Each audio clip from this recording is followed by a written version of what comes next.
So my wizard on Pegasus, rocking Alchemy, has Glory of Gold and Word of Iron. And then my Cosmology Master on foot has Altered Sight, Perception of Strength, Unity Divergence, and Touch of the Heart. This is a fun picture of both their deployments side by side. The Empire Sonnstahl deployment, we've got starting from the left, going to the right, 5 riders, 40 spearmen. On the hill, we've got 5 riders in front of 20 handgunners with the Artificer and the Cosmology Mage attached to that unit. We've got a cannon on the hill behind that unit. Next to them, we've got the steam tank. We've got a big block of 40 Imperial Guard next to that. Then we have the dragon, Imperial Prince on a dragon, with the Alchemy Wizard next to him, and then 40 more heavy infantry. This is another shot of the characters just to show that got Alchemy Wizard, Dragon, BSB, and Imperial Guard, and then Cosmology Master and Artificer and Horse. All right there, those are all my characters. And this is the Beast Herds deployment here. We've got, starting from the left, going to the right, 3 Minotaur Stick, a Cyclops. We've got 8 Hounds in the forest, and that's his Seed of the Dark Forest right there. Then we have his, I think, 14 Centaurs with lances, and his big block of 32 Wild Horns with some gargoyles behind them. He's got his General on a raised horse chariot next to that. Then he's got his single raiding chariot with a block of, I think, 35 mongrels of spears next to them. And then a single more 3 Minotaur stick. Another kind of side picture of the Beast Herds deployment. He does have his 2 ambushing Longhorns sitting in the back, waiting to come on. And my opponent took turn 1. We are playing Spoils of War. And I want to say we just did Frontline Clash, because that's what it looks like. That was a picture of Beast Herds turn 1. He moves up with everything. He does chaff the Imperial Guard with his dogs, which I was okay with. Really uneventful turn 1. He tosses a Rock the Dragon. I think he hits, but he doesn't wound, so I got fortunate there. And then he put the toughness buff from Shamanism on his general. Just, you don't want to get him shot at. And then going into Empire Sonsal turn 1, I charge the dogs to get rid of them.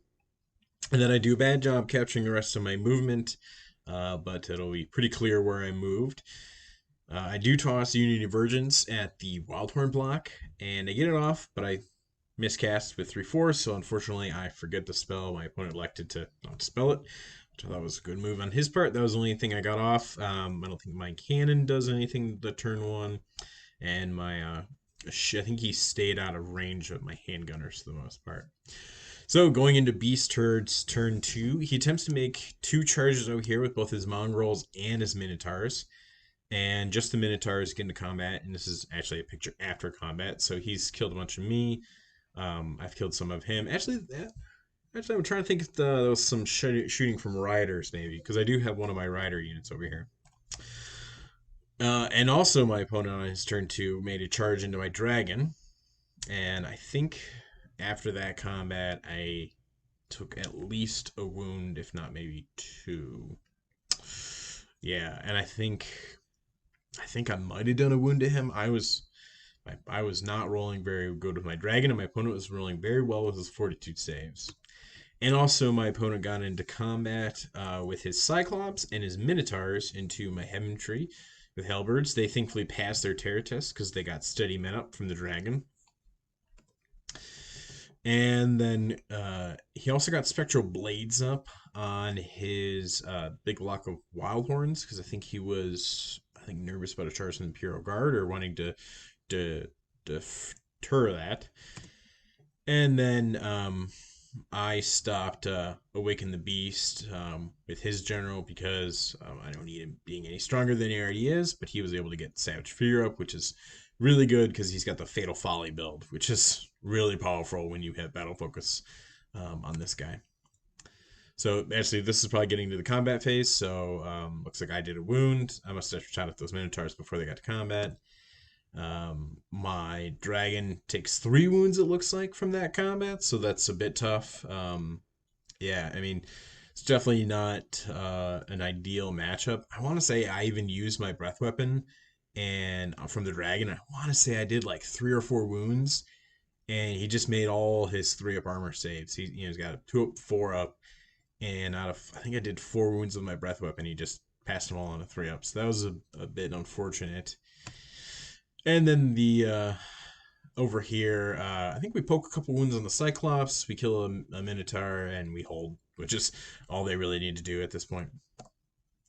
So on my turn 2, I bring my light infantry with handguns into this dragon combat, really just for the combat res. I've got a banner and 2 ranks kind of going into this that will help, considering the dragon, is light troops. It needs all the help it can. Sometimes it needs the help all it can get in combat if it's not, can't stomp or anything like that in this case, which this is a bad case of not being able to stomp.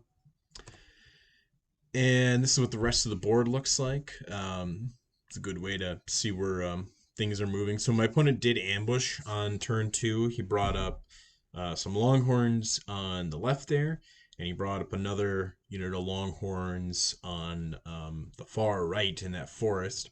So I ended up moving my steam tank towards that unit, and I think I did a wound with my breath weapon. Actually, I think it's this turn that I do that. This is my turn 2. And other than that, I kind of just moved my riders over to try and whittle down the Longhorn unit in the left of this picture. Kill as many as I can, maybe because of panic tests, even though it's a little tough to break those Longhorn scoring units. They're, discipline 8. And otherwise, yeah, it's nobody's got any tokens yet, but my opponent has a couple opportunities to start snagging them, that's for sure. Another good picture of the board. I throw Altered Sight on this rider unit. I think I was just sort of trying to work the Cosmos system. And unfortunately, I was not able to take a wound off my dragon, but I was able to get a 1-up armor save. So I'm just hoping that helps really keep him alive, and hoping that I can actually start doing a little damage. I was rolling very poorly with the dragon too. I was rolling a lot of 1s against the Fatal Folly guy, which was really depressing.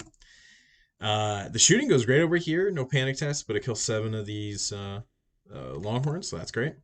And then the steam tank does use his breath weapon. He kills 1, which is fine. That just sort of helps him not having 2 ranks if you want to go in my rear.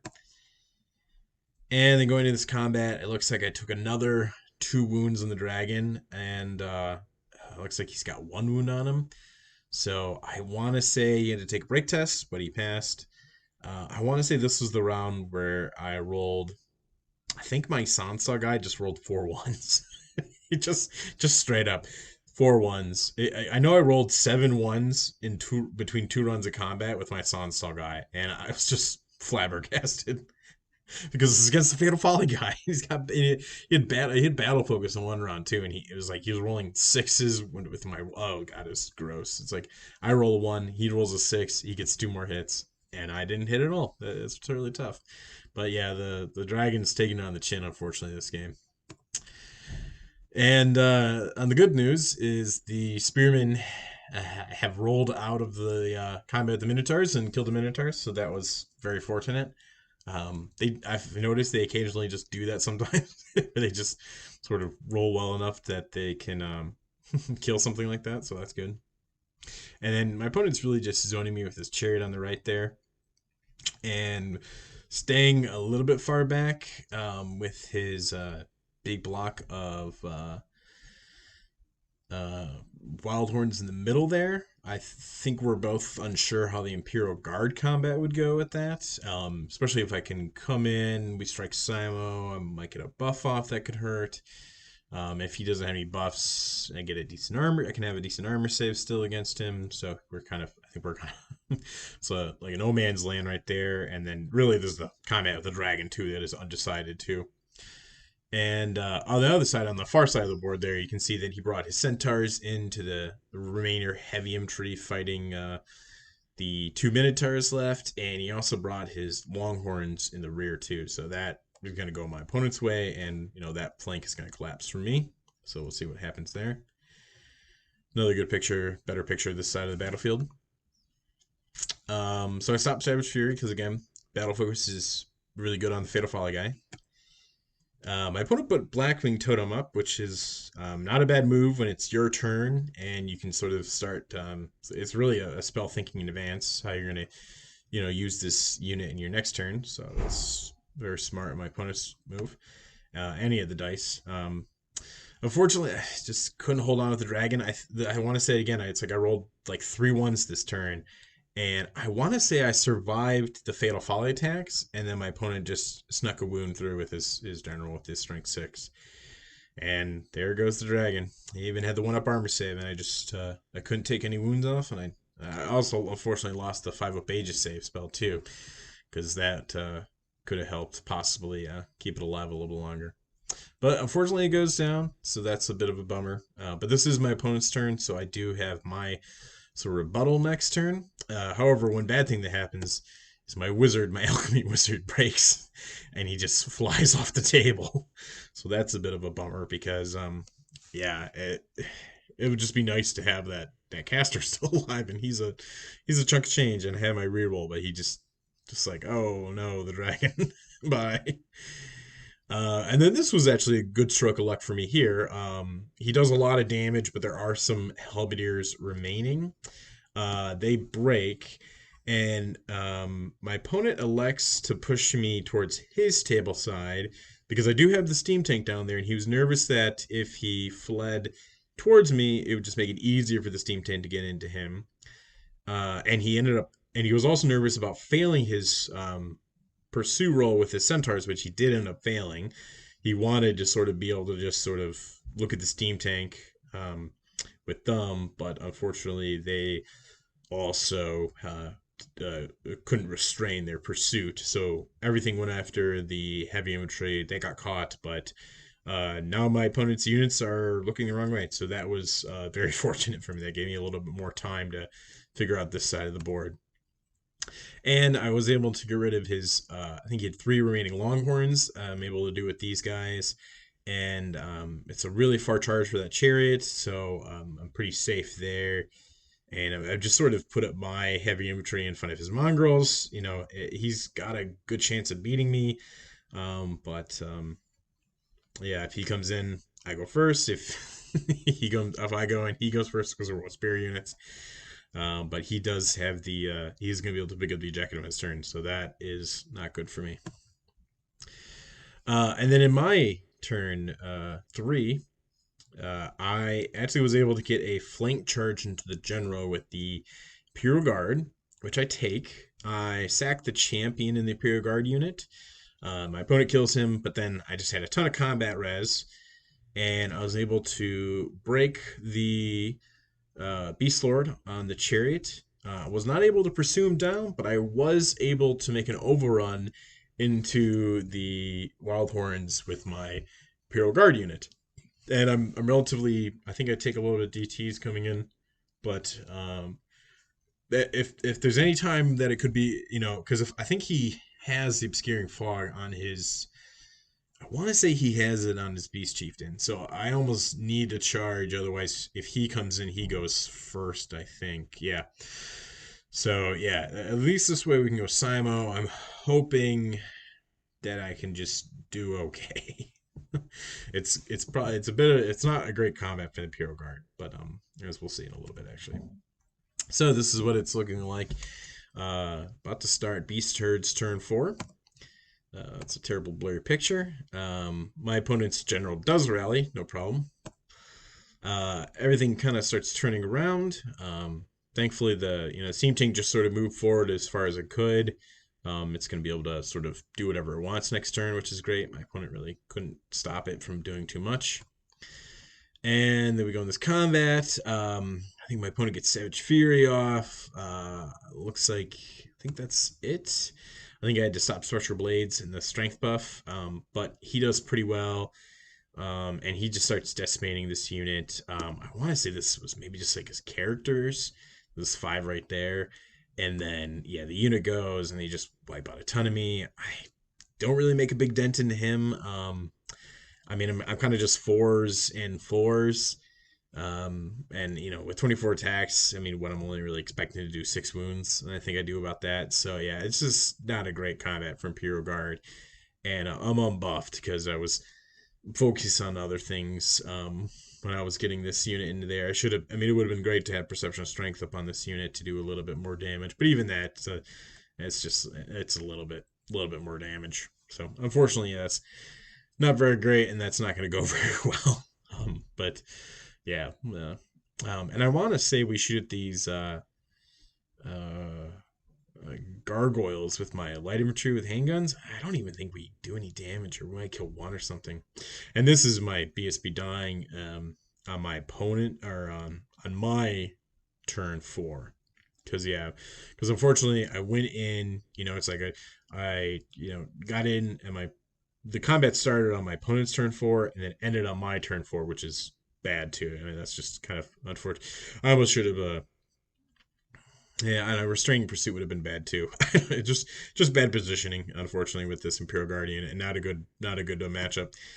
One good thing that happens though, is I was able to move both my riders forward and take off his raiding chariot, which caused a panic test on his mongrels, and they dropped the marker. So that was very helpful for me.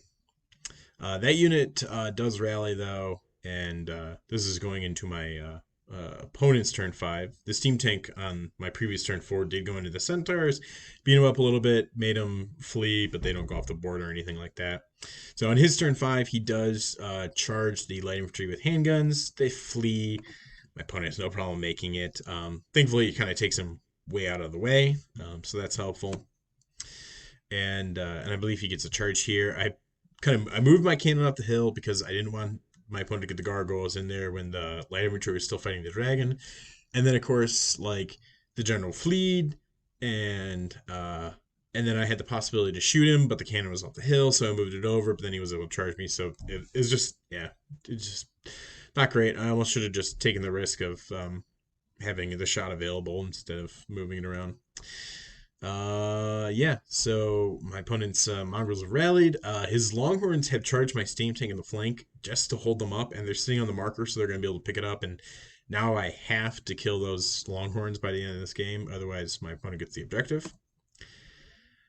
There we are. So we put Savage Fury on him. Mostly give him Fearless at this point, so they can't flee anymore. Yep, still fighting them. And on my opponent's turn 6, I want to say he's able to make a charge with this general and his mongrels into my spears. I'm sitting on the marker. He's sitting on the marker, so I kind of forced my opponent to. I think I actually was able to pick it up. Yes, that's right. I was able to move on at my turn 5. I'm threatening to pick it up. He made a long charge with his general again, and I was kind of hoping he failed it, really. And obviously, it would have been nice. And then I was hoping possibly to be able to fight off the mongrels, win the objective. But with his general coming in, that's not going to happen.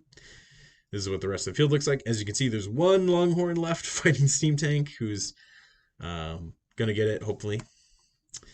And yeah, he's got so much buffs and everything too. It's like, he's got totems. It's not gonna end up well anyway. Looks like Spectral Blade, Savage Fury, Bloodhorn totem.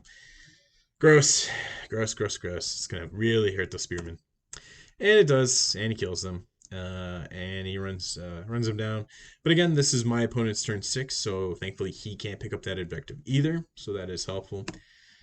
So on my turn 6, I just moved my riders around. I want to say the chariot is taken 3 wounds at this point.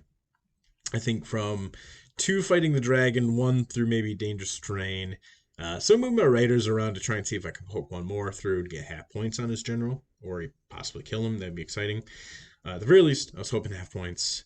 And the steam tank was able to kill that last longhorn. So on its last turn, it's going to blow up the minotaurs if it can, just to get some more points, which it does gloriously. And I don't think we do another wound to him, so he's fine. And that's where the game ends. And it's a satisfying victory for the beast herds. And we shake on it. So when we tally up the points, the beast herds claimed an impressive 4,665 victory points, while the Empire Sonnstahl claimed a meager 1,417. which is an astounding excellent win for the Beast Herds, and they come out on top with a 16-4 ending. Thankfully, just able to keep those Beast Herds from keeping the objective with a kind of really a single failed discipline check there with the mongrels, and the steam tank doing its thing on the flank. However, the Empire Sonnstahl army was indeed decimated by the Beast Herds, so a wonderful win, a good win to shake on, a good loss to shake on with the Beast Herds from the Empire Sonnstahl. And folks, we'll see you soon with another Ninth Age Battle Report.